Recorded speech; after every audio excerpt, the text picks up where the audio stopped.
had to wait for transport a little bit longer. So that's the delay. Our apologies for that to the program today. And I hope just to start our program today, we have an opening session. Commerce Commission and as Director in the board of the SPC, European Union, GCCA super team members and team leader Dr. Gillian Chambers, the Permanent Secretary of Ministry of Waterways and Environment, Mr. Joshua Wycliffe, Commissioner Northern, Mr. Raya, representatives of the community, advisory councillors, my good friend Mr. Naiker, invited guests, relevant stakeholders, media personnel, our staff, ladies and gentlemen, Bulavanaka to you. Ladies and gentlemen, I'm honored to be here with you all this morning to deal with a very important aspect of the work of Ministry of Waterways and Environment, that is protecting and securing our communities, our infrastructure, our people. Ladies and gentlemen, we all agree that climate change is one of the greatest challenges jeopardizing and undermining the ability of most small island developing states, in particular our Pacific Island countries, to achieve sustainable development and achieve the economic aspirations of our people. It is no longer a distant threat. It is a reality, a sign of what lies ahead. Ladies and gentlemen, climate change will play a crucial role in future water and coastal related disasters such as flooding and coastal inundation, and investments such as the GCCA plus super are necessary to increase our climate resilience. Ladies and gentlemen, the Global Climate Change Alliance, Scaling Up Pacific Adaptation, is a project that provides that much needed paradigm shift towards scaling up approach, a move away from the largely ad hoc demonstration projects to scaling up of well-performing interventions. It provides for scaling up of existing infrastructure interventions that have served us well in the past and whose integrity is now being challenged due to climate change. I understand that there are similar projects currently undertaken in the 9 Pacific Island countries. It is a great project and I applaud the efforts of those who have put this project together. In particular, I want to thank our Director, Waterways. Ladies and gentlemen, the project activities will be implemented in the Source-Water Drainage Scheme. So this is a project dedicated to a particular area which has been threatening our communities for too long. Those who are familiar with Northern Division, those who are commuting to town from the Nangingi end, those children who are commuting to school, those parents who are coming to the town area for business, those farmers who are coming to the market, they will recount you the experiences of those periods when there is excessive rain and they're not able to get back to their home, not able to get back to school, not able to get to work. Ladies and gentlemen, much of the land in the Source-Water Drainage Scheme is reclaimed land and has been used for agricultural activities like sugarcane farming. The drainage infrastructure included seawalls, a series of floodgates, which were designed and constructed in late 1970s and has served its purpose till last decade, where its efficiency to discharge floodwaters and to stop saltwater intrusion has been reduced due to increased discharge associated with frequent intense rainfall events and rising sea level.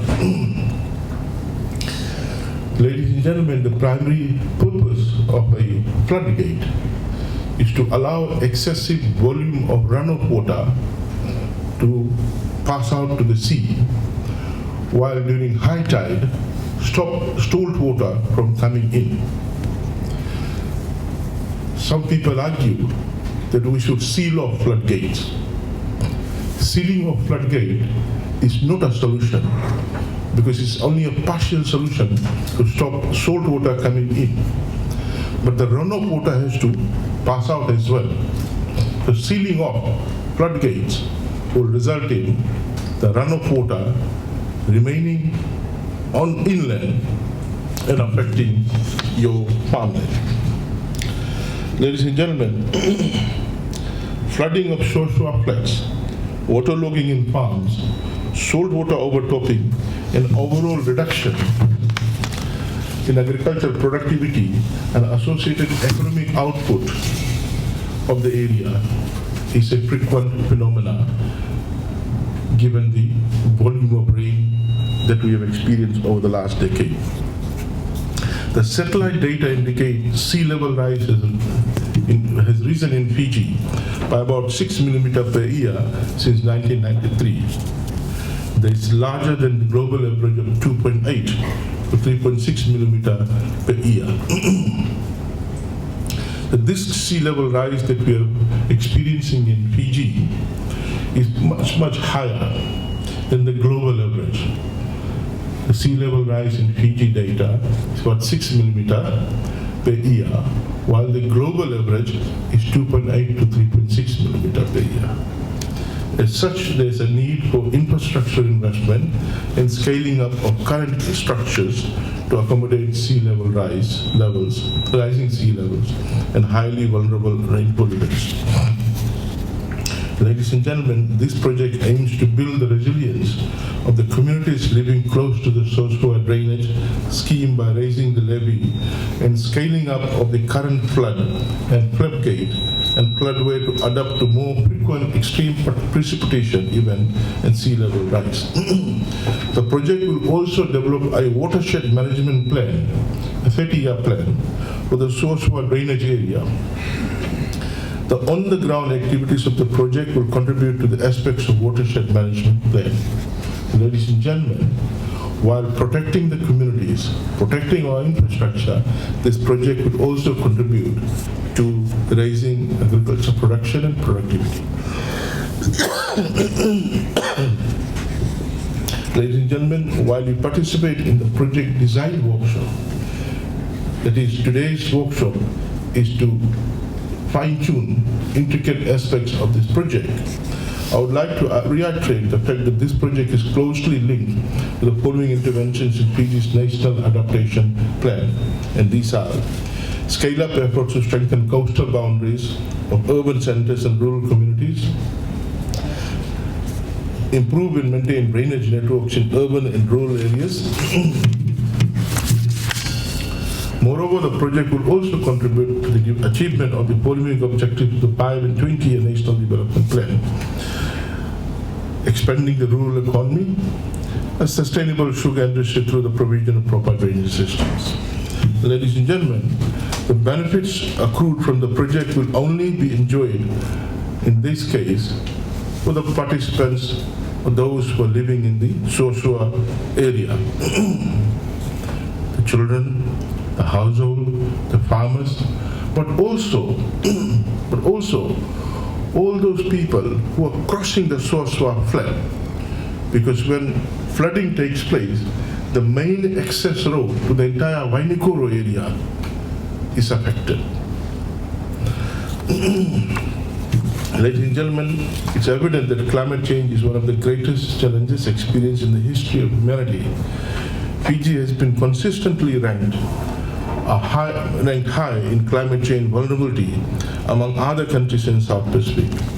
Moreover, Fiji has been ranked as the 14th most exposed country to natural disasters and one of the most vulnerable countries in the world. Furthermore, our resilience to climate-sensitive sector means it is vital that we enhance the climate resilience of Fiji's economy.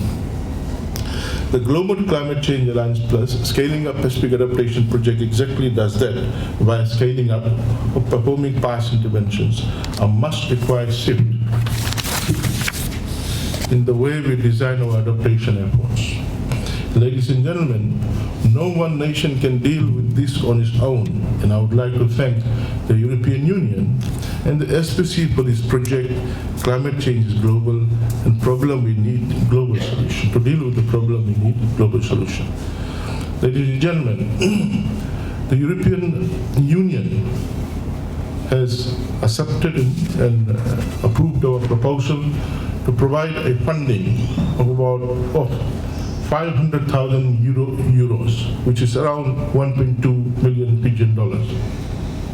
So, on behalf of the government of Fiji, on behalf of the Ministry of Waterways and Environment, on behalf of this community here in Northern Division, the Suasua community, and the others, the people who are in Koro, who are commuting to the urban area, those who are commuting on the other side, I wish to thank the European Union and SPC for making this generous financial support to protect the communities and the overall Northern Division, given the effect it has on the community past the town end on the other side.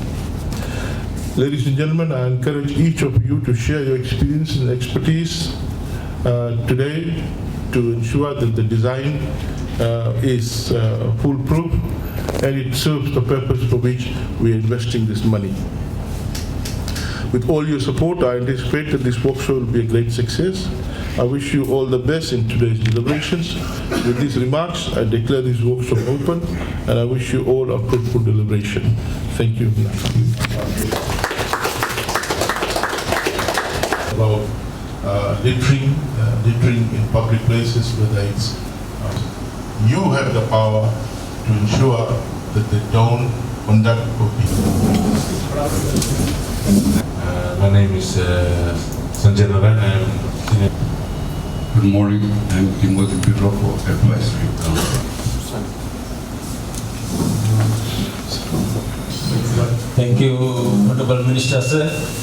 As you have highlighted,